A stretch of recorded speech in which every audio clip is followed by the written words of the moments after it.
going on, everybody? It's your boy Don Calamity, back with another video. Man, we got a whole lot to learn for our people, man. Whole lot to learn. And what we got to stop doing is we got to stop being passive-minded when it comes to defense and defending yourself. Now, operating in this war that's coming up, you know what I'm saying? Because I'm going to tell you how this go. You're going to be operating in a passive mode somewhat, because that's the aura that you want to put off. That's why you're going to have a good balance of both of these things.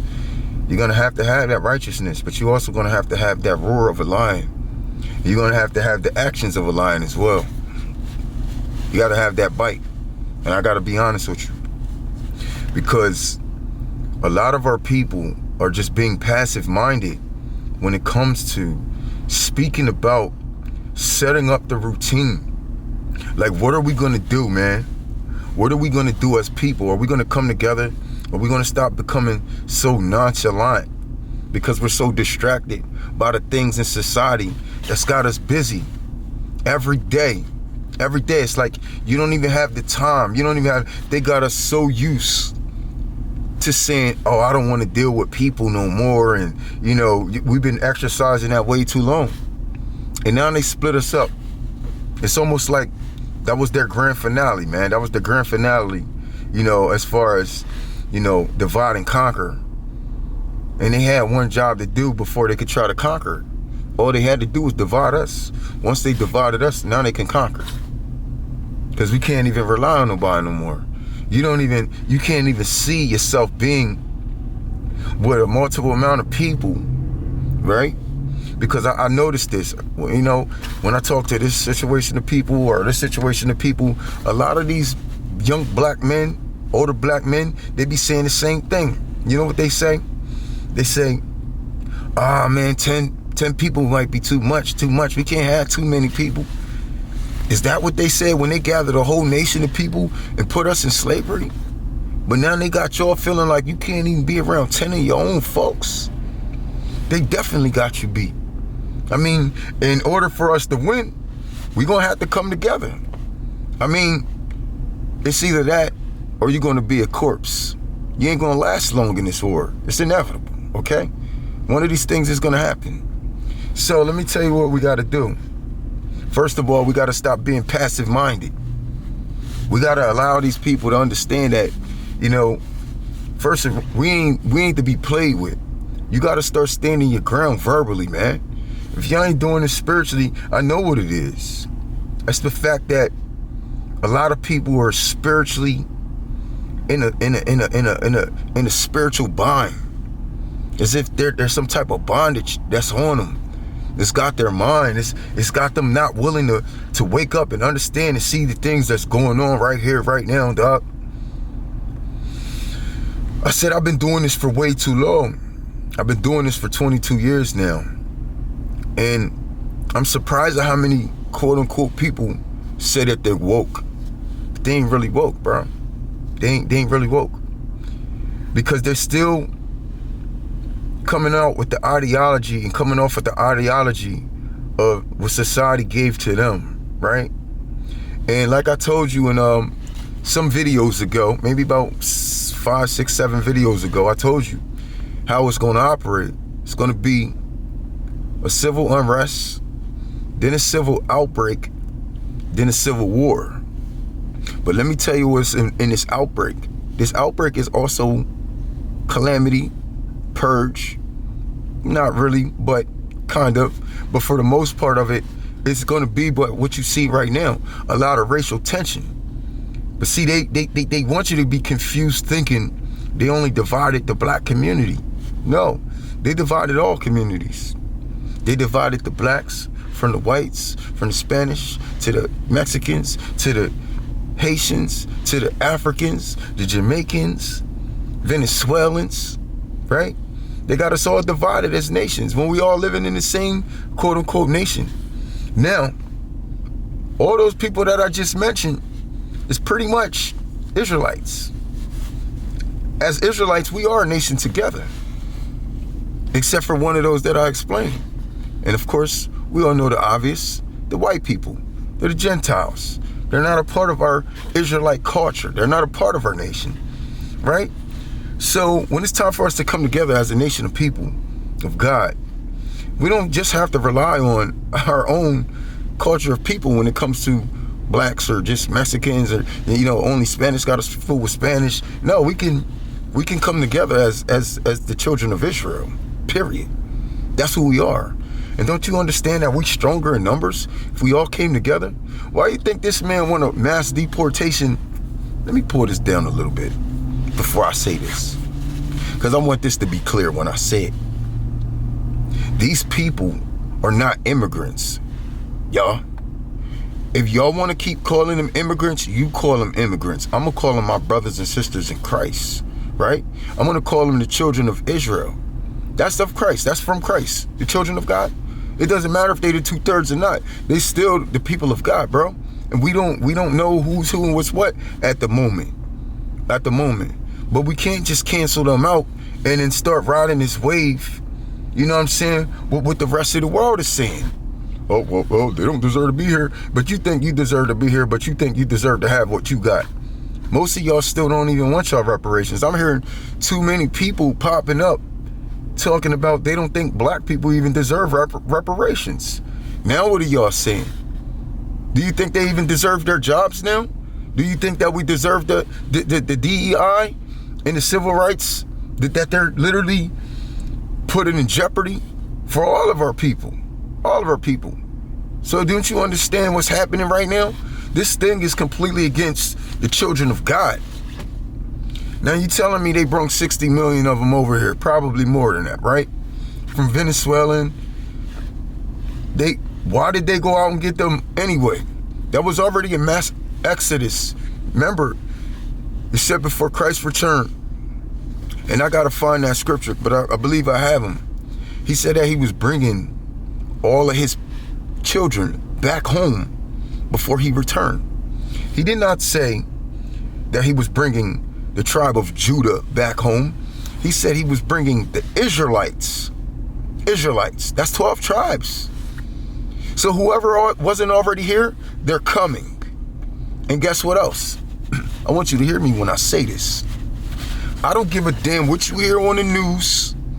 I don't care about what they painting pictures of, this, then. They staying. Because everybody's getting ready to be judged before God. So we're going to have to start understanding who these people are that we're talking about. You're talking about going against the prophecy. I want you to understand certain things just so you don't get caught up in the talk out here, right? Because what are you going to be? You speaking upon the Lord's word, or, you believe that you're a child of God and all these things, but you don't understand the word. You don't understand the prophecy. Don't you understand that these people, these immigrants that are here, that's part of the prophecy? Do you understand the reason that they're here is because Christ brought them back home? That's his people. He said he's bringing them home for judgment, by the way. And also 2/3 of them are going to perish for the lack of knowledge as well. But they're going to perish here in his home. That's how he wanted to do it. If I got to bring you the scriptures on that later, I'm going to have to, because I got so many notes that I got to go over to find them. But I didn't have them on hand at this particular point, right? But I dare you to hit me up in the comment section and say, where is it? Because I'll drop them for you. You feel me? Because it's in the word. It's a part of the prophecy. So that's one thing that I wanted you guys to understand. That these quote unquote immigrants, if you black, I don't care what you are, this world, Babylon is falling. Their system is no longer in place. There is no legal and illegal when you're in the land of the lawlessness, in the times of the lawlessness that he's making happen for all these things to come. So calamity falls. Don't you understand that And let's say Trump could know about this, but what if he don't?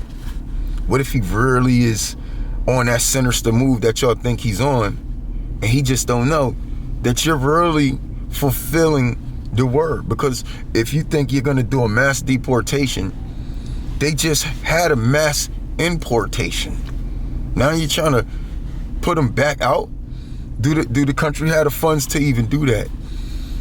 Before you rip these people from their sick and twisted society that you love to live in, don't you understand that these people are more willing to die for these lands and to live here and to be here and enjoy America and Babylon? That's what they really want to enjoy. It's not like they're here for the supper of the Lamb. They're not all going to be here for that. Don't you understand? Because the supper of the Lamb is only leaving a tenth of men left behind. So how does this happen? Well, there's a breakout that happens. This isn't an outbreak. And this is where the Gentiles is getting ready to get it confused. The white people, let's say that. They're about to get it confused, thinking this battle's just about to be between blacks and whites and Puerto Ricans and whites, and you see what I'm saying? These immigrants and whites. But look at what y'all doing. This is between the Gentiles and the children of Israel. And if y'all, tribe of Judah, don't get this started, then I mean, maybe he'll rise up another nation to take the image of the lion. But y'all got so much roar. Y'all too busy out here killing your own brother, hating, jealous over your own brother. And this is what I also see in my vision. I see in the midst of a quote unquote race war, right? Which is going to be part of the outbreak. Because it will be people who are out here who are racist, who's going to be going to war with people that they don't like. And they're going to be winning some, and they're going to lose some. And they ain't going to live to fight another day. See, I had to spin that from Friday. You feel me? But they're going to win some, they're going to lose some. The people who they're going to win on, their bubble was open, their spiritual bubble was open, because they didn't know how to walk around passively. They didn't have the humbleness to do that because they had hate in their heart already, and now they were operating out of hate, right? Okay, let's talk about something else before we start talking about all these criminals and all the people who are doing acts of violence, of what y'all call it, right? Because if y'all starting to praise everybody to be locked up over quote-unquote acts of violence, then how are the saints going to judge the earth? Because you know what they supposed to do, right? So you saying lock the saints up? Is that what we talking about? We going to lock the saints up now? If you want to talk about violent, let's go to Isaiah, right? Since they want to have this mass deportation over criminals and they wanted you to focus on criminals that are doing such atrocities, right? Such atrocities. Let's see. Let's see. Because I want y'all to understand where all this is going, man. I want y'all to see who they really trying to stop at the end of the day. What is that? I think it's Isaiah.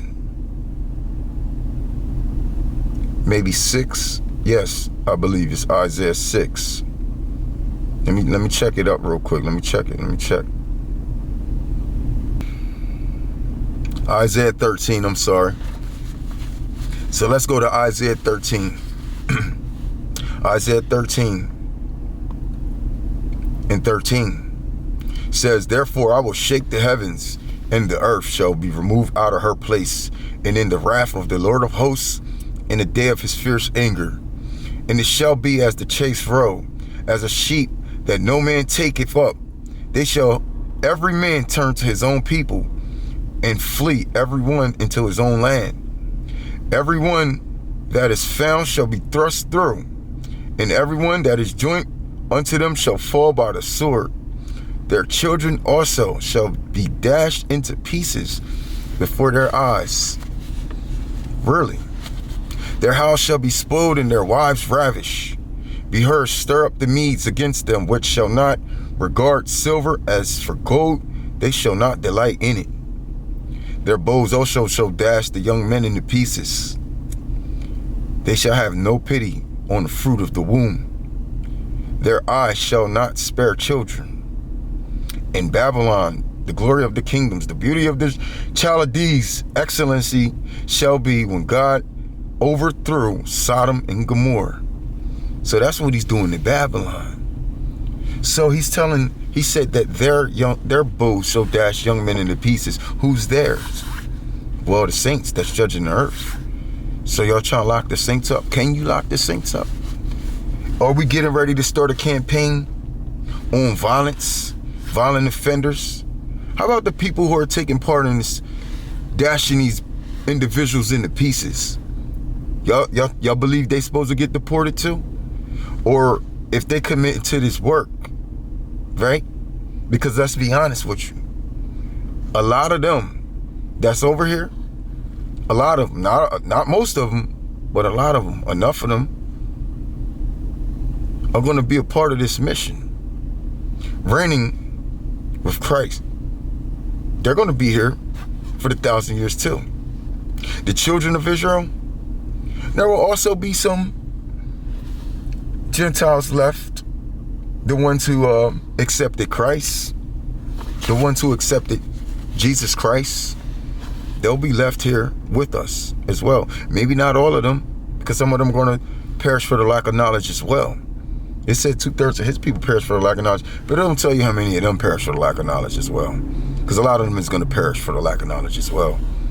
As we can see, the great Catholic and all the people who stand behind those beliefs. You got these fake mugs out here calling themselves Jews, and they are not, and all this and all that.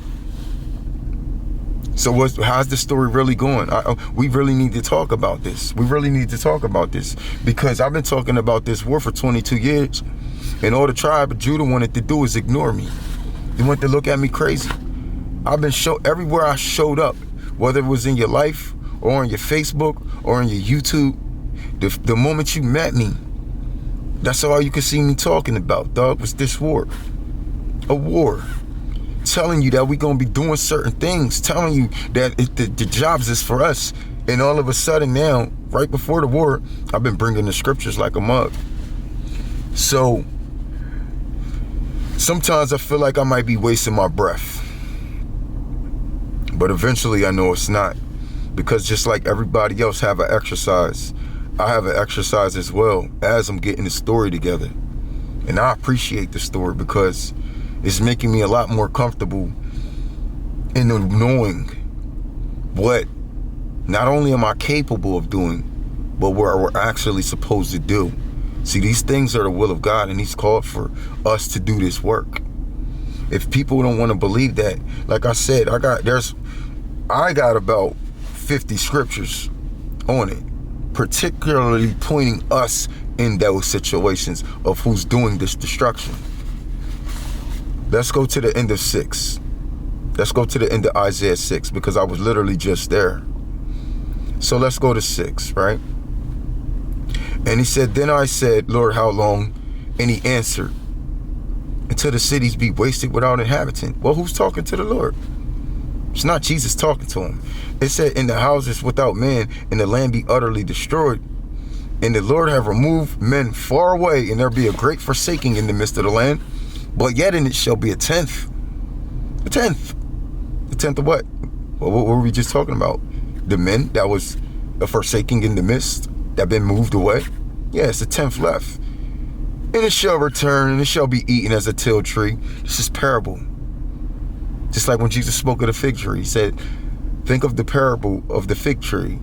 And when they started talking about the leaves and this, that, and the third, y'all looking for leaves on a tree before summer.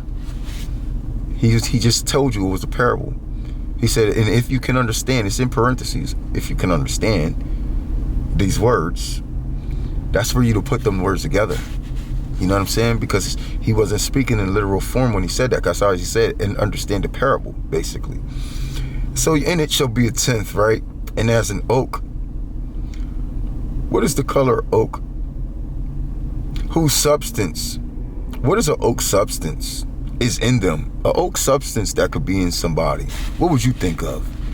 Don't say your mind is in the gutter right yet. Because it just says, and then they cast their leaves, so the holy seed shall be the substance thereof.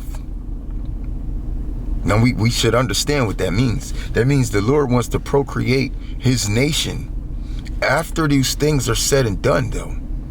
That's after. He said, and he laid it upon my mouth and said, Lo, has touched my lips, and thine iniquity is taken away, and thy sins purged. Also I heard a voice of the Lord saying, who shall I send, and who will go for us? Someone heard the voice of the Lord saying, whom shall I send, and who will go for us? Then said, here I am. Here's I. I'll go for you. You didn't say that to the Lord, did you? Has he ever asked you to go to war for him? Oh, maybe not, because maybe y'all don't really hear from him. Or maybe you just don't want to hear when he asks you certain things, or maybe he just didn't ask you. But he asked me. And I said, yeah, sure, I'll do it. Just like that. Well, he asked me twice. Because he asked me when I preach his word. I had to think about that, because I looked at myself like, dog, I'm nowhere near a preacher. But he needed me for the will part. But it comes along with it, because y'all not gonna understand what my job is and what your task is as well. So now he giving me the words to give to you. So you can't go against me, and you can't go against the act and the acts that we gotta do. You can say what you want to say. Right here it says, and he said, go and tell this to the people. Hear ye indeed, but understand not, and see ye indeed, but perceive not. That means don't use your own perceptions. Listen to what it just said. He told him to go. Go and tell the people. Tell the people what? That he heard a voice of the Lord saying, who shall I send? And then he said, I sent. Send me. I heard a voice of the Lord say, send them. Told him the same thing. So now he says, go tell this to the people. And then let them perceive not. Don't perceive out of your own mind. Don't perceive out of your own mind about this. The Lord actually sent someone for that work. Somebody actually stood up for that work.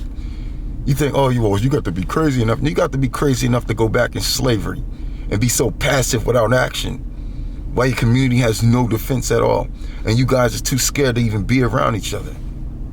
Well, that sucks. You're gonna perish for the lack of knowledge and a lack of defense, because you have a lack of support system. Had you would have known you were supposed to be building your support system and how to do it, then you would have saved yourself. You would have been saved in the midst of this. You can talk to me all you want about God's gonna save you and God's not gonna do this and that and third. If you ain't putting in the work, you're not going to the supper of the Lamb. If you're not putting in work, we got to make the land desolate, bro. This is why the Bible continues to say, right there in the same chapter, then I said, Lord, how long? And he answered, until the cities be wasted without inhabitant, and the houses without man, and the land be utterly desolate. Utterly desolate from the Lord, or the one that the Lord said, who shall I send? To make the land desolate. The Lord ain't doing it, fool. I keep telling y'all that. We've already read over these scriptures before, right? Right. It's sad that I got to do it this way. But if you ask me, it's all over this book. All these so-called pastors is just preaching what they want. A lot of the tribe of Judah right now. Too many of the tribe of Judah. And I ain't talking about the ones that don't understand. It's way too many of them. I'm talking about the ones who believe that they understand Christ. They don't even know who Christ is. If they did, they would know how to read these simple words in this text. But they don't. So let me read it to you again. Right?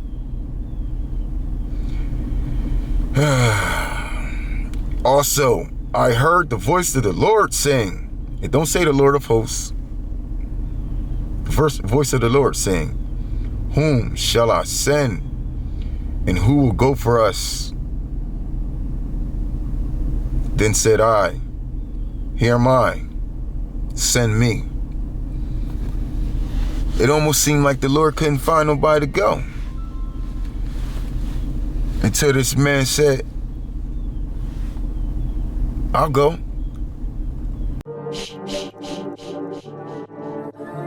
Ain't no war outside, I don't believe it though.